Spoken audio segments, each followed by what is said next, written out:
Болеста лишманија неделно успива под најмалку 2 кучиња во Шлип. Станува збор за исклучително опасна болест која се појавува на почетокот на летото. Во последно време Штипскиот регион е меѓу регионите во Македонија кај што болеста е најмногу застапена. Станува збор за многу опасна болест, значи се јавуваат рани по кожата, кај кожниот облик, додека кај висцералниот облик може да се јави долготрајно губење на апетитот, слабење кај кучињата, малаксаност и многу тешко и долготрајно се лечи. Освен за животните, болеста е исклучително опасна и за луѓето. Опасноста дополнително ја зголемуваат големиот број на кучиња скитници кои ги има во Штип.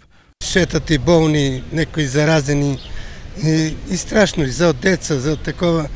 Не е убаво иче. Варно треба да се преземат мерки. Јас сум многу против тие кучиња. Ево јас живеам у бабите, тоа кучиња, скитници, шугави, има болни, едне баш вчера беше кај една башча, болно куче мкне се по целата трева доле, а после деца си одат играт. Не знам.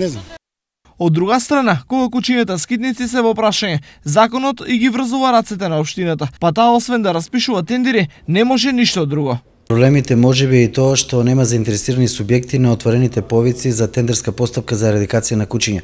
Знаете дека во последните 2 години општината во 3 наврати го повтори тендерот за ерадикација на кучиња и немаше ниту еден заинтересиран субјект. Дури оној кој што беше пред извесно време на половина, така се каже, од преземената обврска се откажа заради строгите услови од новиот закон. Од друга страна имавме и еден апел до луѓето од селата да земат кучиња скитници и истите да ги третираат и да ги чуваат во селските средини, со што ќе имаат на некој начин чувари таму во нивните имоти, меѓутоа и тој повик не најде на голем одзив. Ова на ризик ги става и луѓето и животните. За сега, за среќа од почетокот на сезоната лишманија кај луѓето не е регистрирана, но до кога ќе биде така е прашање. Од тука нешто подитно мора да се направи и со кучињата и со комарците, зашто ништо не е повредно од здравјето на луѓето.